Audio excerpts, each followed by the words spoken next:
I'm Scott Speck, music director of the West Michigan Symphony, and I've brought our esteemed composer in residence, Austin Wintory, direct from LA.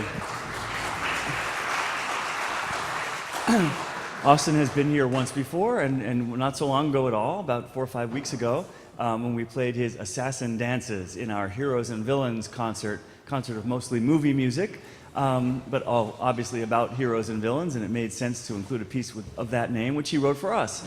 And for this concert, we're so excited to be able to say that we're performing in our second concert of the year, the second world premiere by our composer in residence. That I don't know how many orchestras, if any others, around the country can make that claim. So the piece of music that Austin has written for us this time has the same name as the concert itself, which is epic. All of the music on the concert, maybe we'll have a chance to hear a little bit of it later in this talk, is music that you would consider epic. The Pines of Rome, the Fountains of Rome, Stravinsky's Firebird Suite. And so Austin has written a piece not only that is worthy of that kind of heft and grandeur, grandiosity, but which also at the same time sort of makes a play or makes fun of it just a little bit. I want Austin to take it from here. Describe your piece to us. All right. So, yeah, well, thanks, of course, for coming. I'm really thrilled to be here. I'm loving this relationship with Muskegon and with the West Michigan Symphony, and this is something that Scott and I started talking about a couple of years ago and has taken a while to kind of get all the ducks in a row for, and I couldn't be happier. And as he rightfully pointed out, we did a radio interview just a little bit ago. My experience here in September and hearing the orchestra play emboldened the piece that we're doing this week quite a lot, because I realized they can handle pretty much anything you throw at them. You can't say that for any orchestra. And I say that having been burned before and sitting with a straight face through rehearsal thinking, when do I get to leave? And it wasn't that way at all, because not only did they play well, but they actually engaged with it. The orchestra seemed excited to do it. You know, one of the things that's sort of a struggle for composers in today's world is that there's often a lot of resistance to new music, even from the musicians themselves. But at every level, the audiences can be skeptical, the orchestra administrative and directorship can be skeptical, and even the actual players who you think would be as stir-crazy and longing for new music as the people that decided they were, so much so that they've decided to become composers, but often not the case. And so it's a real joy when you step into a crowd full of players and they seem to just wrap their arms around it and to actually enjoy it and ask questions. And I've gotten several emails, for example, since they got the sheet music saying, in bar 67, there's a very specific thing that, and if they didn't care, they wouldn't ask. They would say, no one's going to hear how I do it. There's a certain amount of the anonymity of hiding within an orchestra that encourages complacency if you're not engaged. And so when an orchestra is, it's the best, it's the perfect storm as a composer. So I feel really, really grateful for that. It creates hopefully a very nice positive feedback loop where I enjoy writing for them, they enjoy playing it, which makes me all the more excited to come back and write the next piece, which they hopefully enjoy playing all the bit more, and kind of off we go until the nuclear reaction begins. And so just a sentence about this piece. This was originally going to be the first premiere, and then I bullied them into adding the Assassin's Creed Assassin Dances onto the previous show. And so that was sort of like premiere 0.5, and now we're at premiere 1, I think. Let me point out, it didn't take much bullying for us to agree to a second piece offered by our composer in residence. Yeah. Well, it was one of those. In that case, who was at that show here? Oh, fantastic. So then you saw the soloist there was kind of what led me, where she and I, Sandy Cameron, the violinist, she and I had done a collaboration at the Hollywood Bowl this past summer, and we had worked together prior to that as well on the actual soundtrack to Assassin's Creed. But I was kind of addicted, and so I was like, well, what can I do? And that's when I said, hey, I have this orchestra that apparently returns my phone calls. Let's see what we can do there. But this piece was the original starting position of thinking what would we want to do. And I had actually started this piece as part of a different composer in residence program with an orchestra in Colorado years ago. And then I threw it out and it wasn't working. And so I kind of killed it off. But it was an idea that appealed to me. I just couldn't somehow execute it right. And so then when we started talking, I thought maybe that idea should be kind of dusted off and given a fresh look. The basics of which is that, especially because I live in Los Angeles, kind of the epicenter of the Hollywood thing. And a lot of composers, I don't personally really identify necessarily heavily with the whole Hollywood music concept because I like to do a lot of different things, but a lot of composers send me their music looking for advice pretty much 7 days a week. And I like to listen because I like to know what else is out there. I like to know because trends emerge immediately when I have a sampling of, especially people right out of college or going into college. I actually even get high school students who are asking me about their prospects, which kind of is a heavy burden because I give honest answers. So between that kind of exposure to what composers are doing, and also just as a consumer of our world who sees movies and hears new music and sees movie trailers, there's a few things that I just keep hearing over and over and over. And when someone sends me a piece of music and they say, here's a thing that I wrote, and it has these cliches, I say, is it fair to call this composing? Not disparaging the technique, but I feel like it's arranging at this point. It's like taking a folk song and doing your own twist on it. You're not really a composer if I want to take simple gifts and give it my own twist. I'm somewhere in between composing and arranging. The problem is that when you're not aware of how pervasive the cliches are and you don't know that you've fallen into that same position. So I thought, I want to write a piece that kind of pokes fun a little bit at the fact that everything we call epic to me has stopped feeling epic because it's so ubiquitous that, it's like if you only listen to music at maximum volume, it doesn't sound like maximum volume anymore. That's just sound. It's just this basic. You need contrast in what you do. And, I look at classic films like Cleopatra and Big Ben-Hur and the films that, when epic was a genre, before it was just an adjective for I like it. Those films with, giant sets and thousands of extras, that's real honest to God epic.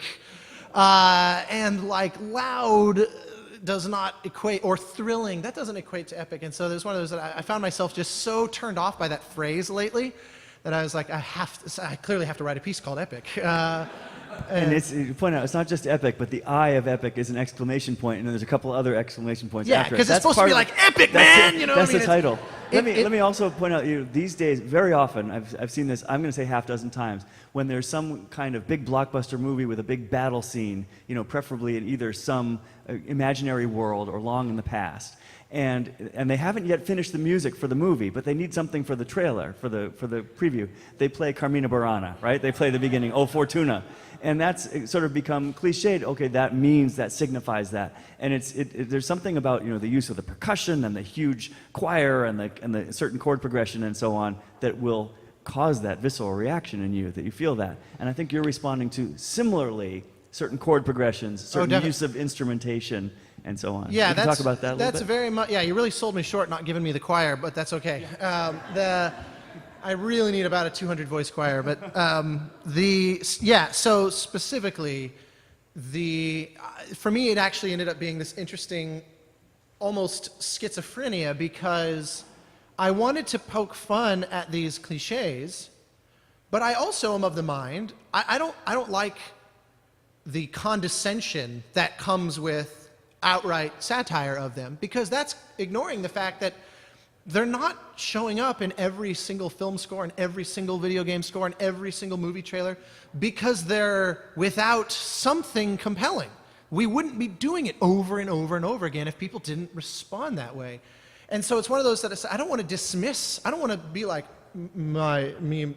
sophisticated composer in my hoodie and tennis shoes is so above your, simple chords. Because I'm like, not only do I dislike looking down on any audience, but I'm in that audience. Half the time I'll watch a trailer and be like, oh, that looks really good. And then I'll realize, oh shit, it worked on me too.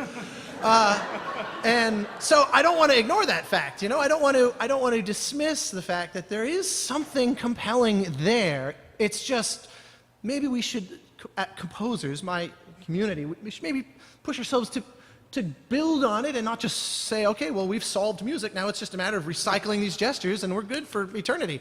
I want to keep pushing the needle, so to speak, but not dismiss. So the goal with the piece, and you can be judges yourselves, and I submit to your judgment completely, because ultimately it is for you. It is for the musicians to enjoy playing, and it is for you, the audience, to enjoy. And if you don't, that's my problem, not yours. I do mean that very sincerely. That said, the goal with the piece is to say, here's a thing that I find so omnipresent that I just have to poke fun at it. But I don't want to say it's terrible, because I think there's a reason it's omnipresent. So hopefully somewhere in the middle of the piece, what has initially been framed as kind of satire starts to mutate into a weird, reluctant celebration of, I kind of like this, and so, hopefully that comes through to some extent. Can you, this is what I'd like to do, because Austin was great in sending me not only the score, but also an MP3 mock-up of it, so you hear a synthesized orchestra playing it. It sounds pretty darn realistic, pretty close. And since it's so short, it's only 5 minutes, something like that, right? I thought for this audience only, for you, because you're here for this, we should let you hear the whole thing. So when you finally hear it in concert with real musicians, not only will it sound better, but you'll have a certain level of familiarity that will allow you to appreciate it even more. So in leading up to that... Well, here, why don't I play you... Show us the chords and what you did. All right. So, no, it's fine. I'm always told I talk too loudly. You can hear me, I assume? I feel like it's no different than not in front of the mic. That was actually probably somehow dampening me. So there's a couple of very simple gestures. First off, have any of you seen, there's a video on YouTube called the 4-chord song. Has anyone here heard of this? It's this, okay, beautiful. It's a great study of cliche, but yet what makes it good. Why it's a cliche. It's this band from Australia, call themselves the Axis of Awesome. And they have this, and they're like a comedy band. They're like, Flight of the Conchords. They write comedy music. And so they have a sketch where they say, we've never had a hit song, and the reason is because we don't use the 4 chords. And so they then do a medley where they just keep playing the same 4 chords over and over, and they sing the chorus of like 1,000 famous songs that you realize are built on that. And it's one of these wonderful peeling back of the curtains that musicians have known forever. We hear this and we're like, oh, there it is again.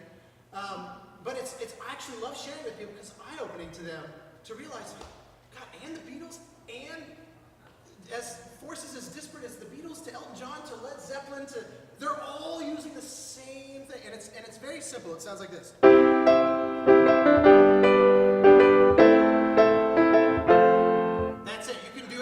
Ever over those 4 chords. And they do it slow, and then they double time it. And then they start singing in counterpoint several songs over each other, and it's a kind of virtuoso study of it. So the funny thing is, in music theory terms, if it's 1, 5, 6, 4, if you just start on the 3rd chord, move that to the front, but do the exact same pattern, then you have what in Hollywood they call the chords of destiny.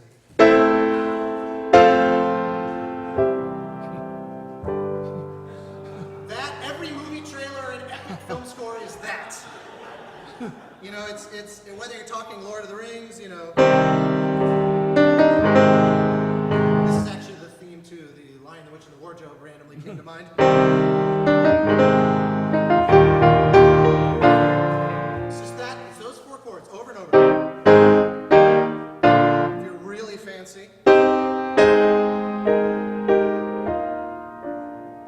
Suspension, because with the vapors. And so I was like, I have to play with it. Because I avoid this progression like the plague in my writing.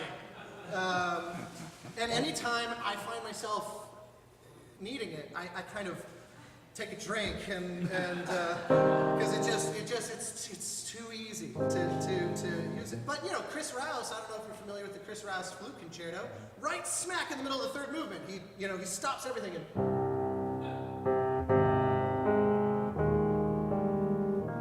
it's a slightly classier version of the exact same thing. So the idea with this piece is that I'm just wailing away. But then there's another motif that falls out of this very easily, which is this notion of, any of you heard the term an ostinato? Which is just like a little few notes usually that repeat over and over and over and over and over to create some kind of like a motor that's driving the piece. Maybe do the Carmina Burana one, yeah? Well, I mean that's so rudimentarily simple, it's hard to identify. There's a good example from Star Wars that is always a great demonstration of this. From the first prequel, The Phantom Menace in 1999, there's a piece called Duel of the Fates, that the entire thing is just over and over and over and over and over. He builds, that's what we would call an ostinato. Or like a good example is the Mozart Requiem. Confutatis, just some little simple thing that you can repeat over and over and over and over and over. So the Hollywood cliche version just strips away all kind of attempts at something deeper, and it's just this simple, what we call a minor third, which is just. You see so many movie trailers that start like this, really, and it works beautifully with the four chords. How many movie trailers start exactly this way? Now, if you're really fancy, you do it like this. Right? I'm a genius. And it's so, yeah, it makes my skin crawl, but yet in a way that I'm like, I weirdly need to see that movie. And so that was where I said, all right, I need to do a piece that obsesses over. And you can do it well. I mean, one of my favorites is, anyone know what this is?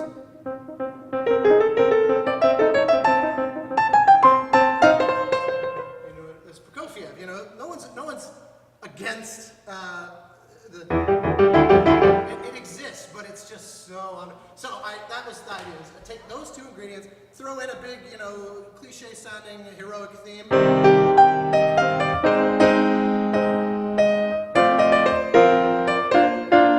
And off we go. Let me just add a couple of things before we listen to the whole thing, because all that's in there and more. There's also some amazing percussion effects, like the use of low drums, or a particular rhythm in addition to the ostinato that you listen to it and you think, or I'm listening to it and thinking, I didn't realize, but that is in every movie I've ever seen. And then the use of course, that big epic theme that he just played for you, of course, is the brass. Right? You'll hear that all over and over, played by actually every group in the orchestra, but largely you hear it from the horns. And then the other thing that I really want to point out is the use of Haydn's Surprise Symphony. Why don't you talk about that? Yeah, well, so I was actually in quite a lot of agony writing this piece, because every time I would sit there and do this, it just felt like I was doing that with no sense of irony. And I thought, if someone just heard this and didn't have the benefit of the conversation we're having right now, they would think, oh, this guy's just so cliche, what a hack. And so I kept struggling, and I would write the entire thing and then throw out the whole thing. Start again. I'm getting closer and closer to the date where the orchestra is like, we need the music. And beyond. And beyond. Thank you again. But it was really a struggle. I mean, it was really one of those like almost borderline existential crisis, because I thought, if the joke is not apparent, I fundamentally fail. Because I have no amount of the technique of the piece and the craftsmanship that I work hard on will matter. It won't matter if it just sounds like, oh yeah, And so then I was sitting there talking with another composer, and I started thinking about the idea of, if it quotes a little bit from classical repertoire, then maybe that will make this unambiguous declaration that I know that I am being ridiculous. And so then I thought, well, what's the most famously kind of silly gesture in probably the whole canon of orchestral music? Is the second movement of the 94th Symphony of Haydn, that, you know,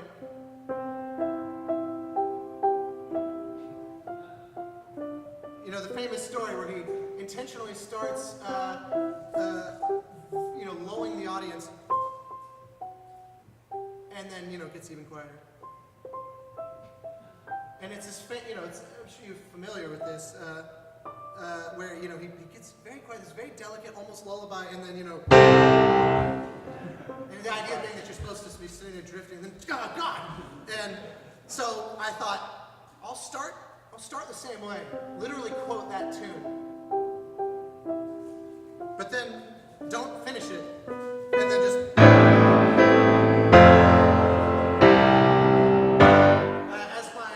as my joke of saying, like, of trying to come off like some, Red Bull chugging surfer composer going like, you think classical is epic? Well, let me show you the real, like as a self-delusional kind of self-deprecating, hopefully. But then there's also the fact that comes back at least 2 other times. Yeah. The Haydn Surprise Symphony, like, is trying to assert itself. Meekly. But each time it gets overpowered by this, I mean, literally just silenced by this epic chord. Incredible. It's like if you send a string quartet to play at a metal concert, where they have so much artistry they can bring, but a single chord from the lead guitarist will just obliterate any sound that they can hope to make, that it's like there's this clash of identities that I was like, oh, that's kind of... That actually happened to me once. I was conducting an Which orchestra. side were you on? I was on the orchestra side, but we were the warm-up band for Lynyrd Skynyrd, and we played a little ostinato, which is the beginning of Sweet Home Alabama, and then they came bursting in, actually playing it. That was actually very epic, I might say. Yeah, of course. But one or two other things to listen for. Something that I find a lot, and you hear a lot of these scores, is, and you hear a lot in John Williams scores, Star Wars especially, where the brass will play triplets. They'll play the same note, or that kind of thing. And you've got quite a bit of that in this. Yeah, well, Trumpets another you bring to mind. There is definitely another cliche that I hear, especially in sci-fi, because Hans Zimmer is all about this. Is the, and Philip Glass is really Philip Glass, by the way, is. If you've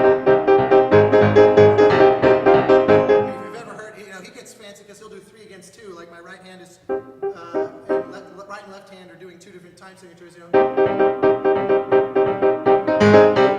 That's 3/4 of everything he's ever written right there. Except your and I don't say that disparagingly. No one ever did that before him, so he owns that. But he just really likes it. But he also adds the other ingredient, of course, the arpeggio.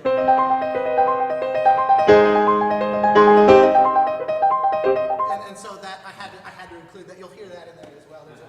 There's a moment where the whole orchestra shifts into that mode as well. And then there's certain use of percussion. There's a moment where this theme, the epic theme that he played for you, comes back sounding to me like a Western or something. Like Elmer Bernstein wrote this for what's the great Western he did? Magnificent Seven. The one that you performed Elmer Bernstein that we did ago? last month. Yeah, or Silverado or something. It has that kind of feel. So he's able to transform this melody into various different things. It's a battle epic, it's a space epic, it's a Western epic. In any different guise. And I think that's a tribute to this guy's facility as a composer, that he's able to pick out of the air these particular combinations of instruments, rhythms, and motives that just sound right, that they fit. It's hard to believe that this is not an actual movie score we're listening to sometimes. And the theme that he's using to make fun of epic themes, is itself a really good theme. I could really see someone using this in a movie, and I'd be surprised if you don't eventually use it in a movie. No way. Yeah. Anyway, I think that's probably enough setup. Let's listen to the whole thing. This is again, MP3 mock-up. There has been no live performance of this yet. It will be Friday night. Let's listen.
I just think it's so great that that was written for us. You know, that was written for us. It's a great piece of music, and we get to play it first, and it was dedicated to the West Michigan Symphony. And it's also worth, something else that's probably very clear now about it that I meant to include before was that the piece, as another bit of its commentary, it also is kind of ADD in that it's obsessively constantly like, ooh, look, shiny objects. And that was another part of the idea was it interrupts itself. It literally will start saying something, and then some other part of the orchestra will sweep in and completely rob that. And that's, again, one of those things that I hope that comes off. Hopefully it feels slightly insane, because it's a product of slight insanity. So anyway. Anyway, yes, I for think the West Michigan Symphony, for sure. I think we should have some questions and answers, because rather than talk about Respighi and Stravinsky, when we have the live composer in the room, let's make use of that. So yeah, question. I'm curious how you're going to introduce this to the audience so that they have a bit of the benefit of understanding. Well, it's going to be about a 45-minute. We're going to play the mock-up, and I don't know. I'll say a word. Will you say anything? Yeah, I'll probably start by talking for 30 seconds. I'll introduce Austin, and he'll talk for 2 minutes. 2 minutes. And then we'll play the piece. I usually feel in a concert situation you shouldn't talk longer than the music itself is going to be.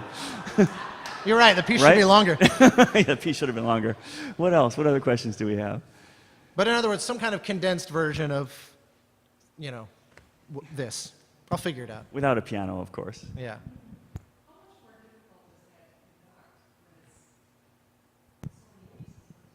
Yeah, it is. What's more difficult than the actual beat patterns of conducting is learning in a short amount of time what the most important thing is at every moment in the orchestra.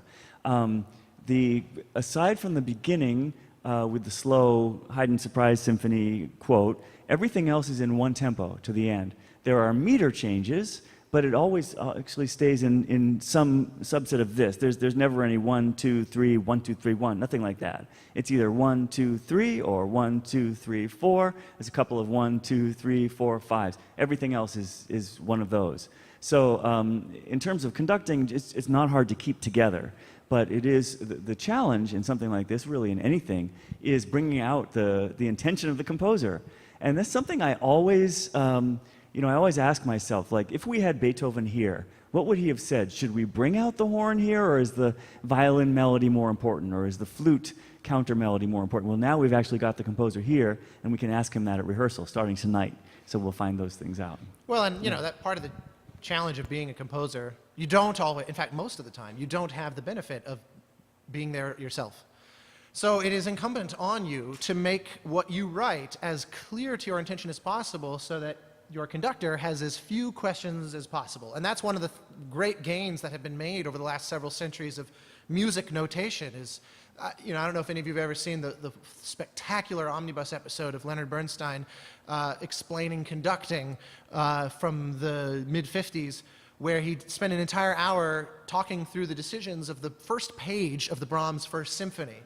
And it's because you look at it, and so much of the understanding of it is based on tradition and performance practices, and it's not extremely spelled out the way that a score today would be. Whereas, like he said, the first thing on the bar 1 is it says to be played with reckless abandon and no class. I hadn't said that, but that's absolutely true. Oh, yeah. You said that on the radio this morning. It says that over. That's, where instead of saying allegro with great feeling or something, with that's reckless just the abandon thing. and no class, and absolutely no class. Traditionally, pieces are called. You have to communicate everything you do. Every little detail is communicating to the musicians the goal. Now, I also like to leave latitude for the musicians to be able to really express themselves as well, and that can be tricky because you want to obviously make it so that everybody will kind of come to the same conclusions and still be able to gel together. But that's where I put a thing like the tempo marking says with reckless abandon and not the slightest class.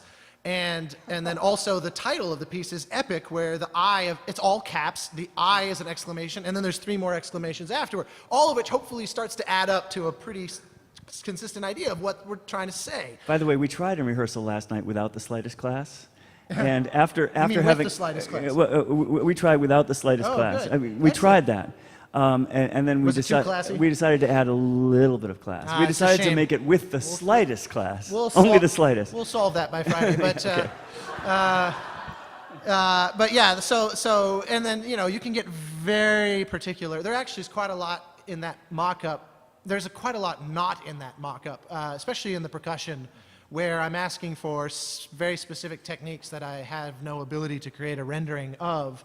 So it'll sound a little different. So that's, again, you try to put as much in there so that the conductor's job is actually quite easy. The first composer to really do that was Gustav Mahler, because he was a conductor himself, and he did down to the slightest detail.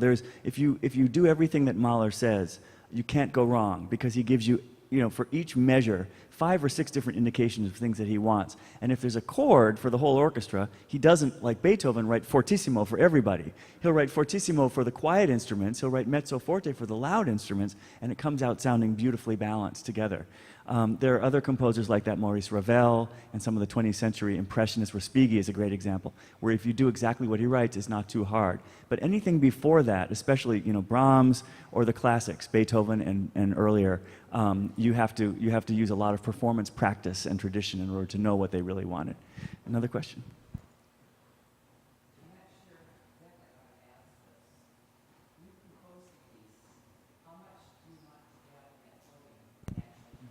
The question is,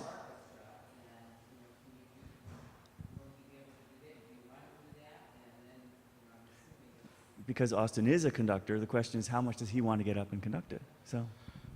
Well, let's take a vote and let's call it binding. I do actually conduct quite a bit. I love it. I definitely consider myself a composer-conductor, so I don't go around conducting anything really except my own music, unless it shows that I have curated myself in which I am incorporating. There's a show I do called Mythos, which is a sort of a celebration of all different corners of contemporary music, and so I do an intermissionless show where every piece blends into the next and sometimes fully interrupts where you don't even hear the whole thing. And I've crafted this musical narrative using only modern music from all 4 major areas: contemporary classical music or concert music, film music, video game music, and television music. And so it'll be like an Eric Whitacre choral piece that suddenly gets interrupted by the theme to Game of Thrones, that then bridges into a John Corigliano movement from Mr. Tambourine Man, a piece for orchestra and soprano, and then shifts into,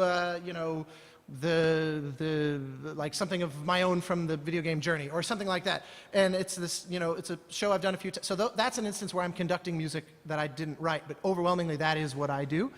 So the short answer is I think it would be spectacular. I would love it.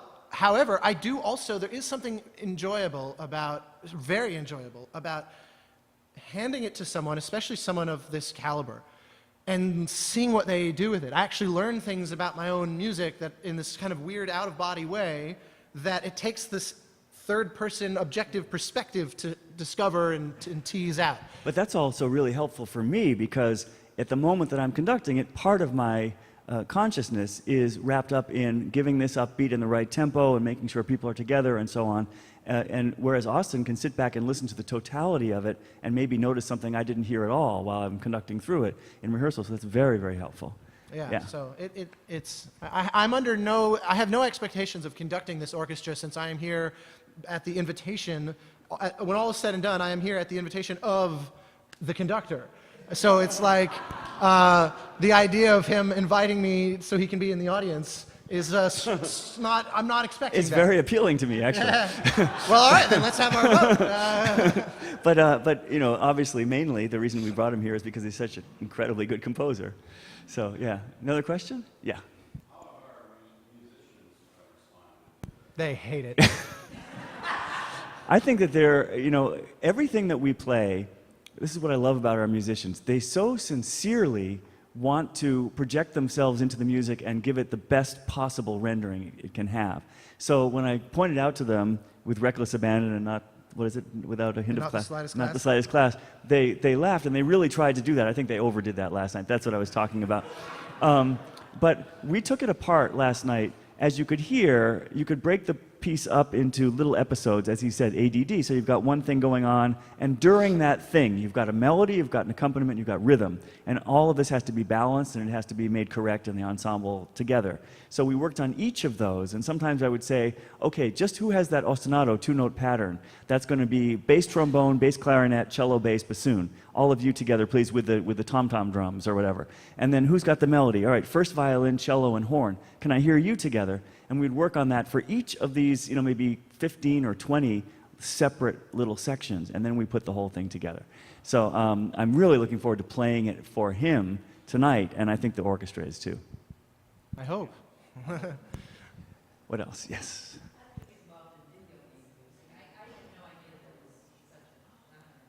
It is. It's one of those, it's kind of like this great hidden, sort of like how nitrogen is the single most present element in our atmosphere.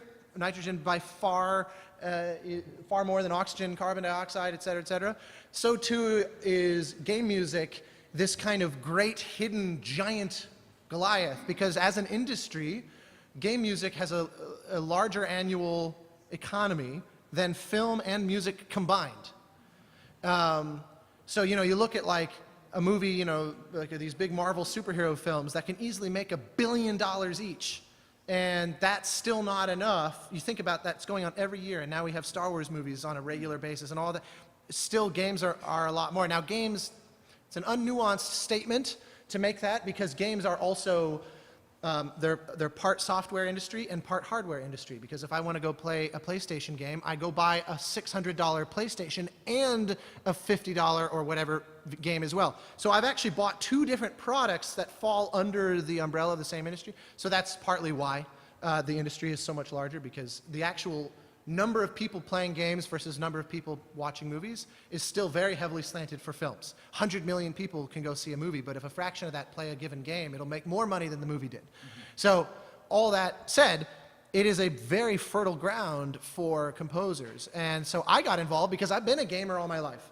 I played games, growing up I had a lot of passions. I was really into paleontology. I was sure that was what I was going to do when I grew up. My hero was like Robert Bacher, and I want to go move to Montana and dig up skeletons. And there's part of me that has like never let go of that. Wait for it. I have a little stegosaurus I'm going to place on my mic. You always carry it. And that's actually from Sandy, funny enough. Found it in my studio. Okay. It was some kind of bribe. And, but yeah, so yes, I thought about being a writer, and I was very into film, and I started to also really develop a passion for music. So it was one of those that there was an inevitable collision course of my interests. I loved games, I loved writing music. And so they collided when I was in college, and I was at the University of Southern California in LA, and that year they had started a new master's degree program in game design. It was the first year of this new program. It was the first of its kind. And one of their students was an immigrant from China. He grew up in Shanghai, who had a very unique outlook on games and was looking to try to make game experiences that were very different than what we think of video games being. When I say video games, usually one of two kind of cliche images come to mind. Either arcades from the 70s and 80s and things like Mario Brothers and Centipede and Galaga and Space Invaders and that type of thing, or these sort of quasi-Hollywood blockbuster film-type games like Call of Duty and Medal of Honor and Uncharted that are all about big explosions and totally over-the-top epicness.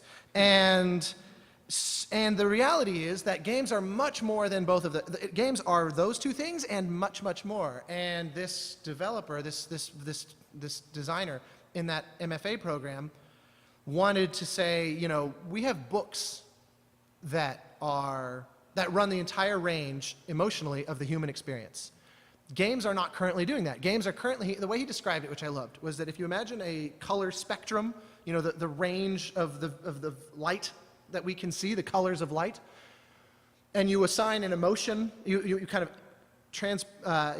of overlay that to have these emotional corollaries where violet and blue would be these sort of dark or contemplative or maybe more quiet emotional, and then red and orange are your big high energy adrenaline. And he said games for some reason only live in this tiny sliver, but novels, film, poetry, theater, we run the whole gamut. You can go, if there's any interest you possibly have, you go walking into a Barnes & Noble or go on Amazon, you will find probably 1,000 books about that. And he said that's criminally missing from games. So he wanted to make a game that had as its emotional core relaxation and meditation.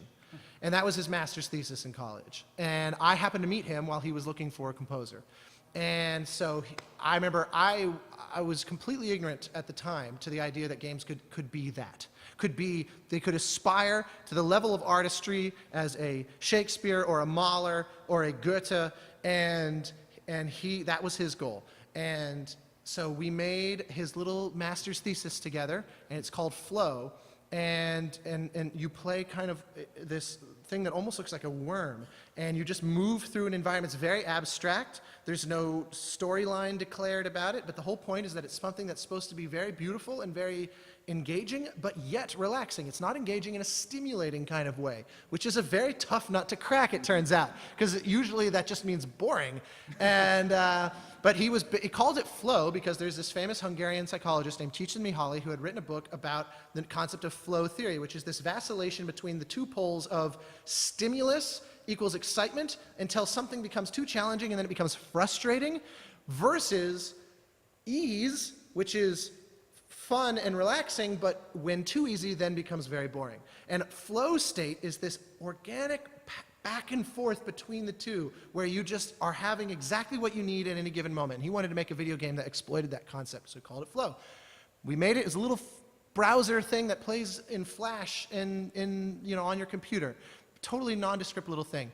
And it was the second, I had done one other tiny little student project prior to that. This is my first kind of real thing. And it was still not even a real thing. It was a student but we put it online, and it went, and this was before the days of YouTube and before the days of Facebook and things. Somehow the thing went viral. I have no idea how. We had like 500,000 people playing this within a week. And so then we get a phone call from Sony, who was about to release, they release new iterations every few years of their PlayStation console. And they were in the final days of the PlayStation 2, and they were getting ready to release the PlayStation 3, and they were looking for innovative game designers because they wanted the PlayStation 3 to be, because their main competitor is Microsoft's Xbox. That's the bro dude, big Halo video game. They said, we want PlayStation to be the home of the artist, the auteur game designers. We want the big blockbusters and the Wes Andersons. And so they found him, and they made him a 3-game offer, a 3-game deal. They said the first game will be Flow, the second 2 are up to you. And he signed a 10-year contract. And that first one was our first game, and it was a giant hit, and it started all our careers. And then the third game of those 3 was a game called Journey, which was a seismic explosion in games. And in case you don't know, that's the one that was the first video game score ever nominated for a Grammy Award by Austin Wintory. Pretty amazing. We're out of time.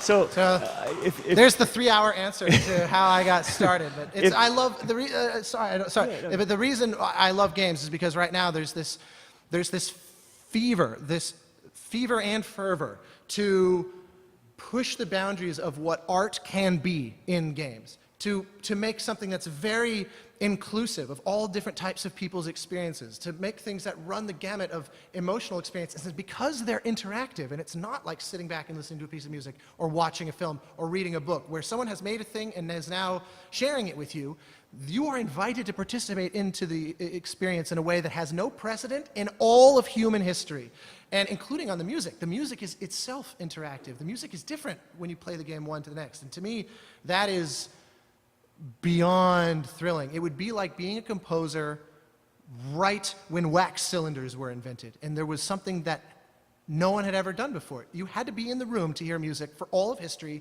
until the late 1800s, when suddenly a huge variable changed, and we're at that level of total shift in paradigm with games. And so to me, it's a great place to work. One of the things that makes me so excited to have Austin here as composer in residence is over this season and the next 2 seasons, we're going to work together to figure out if there's a way we can make the concert experience more interactive.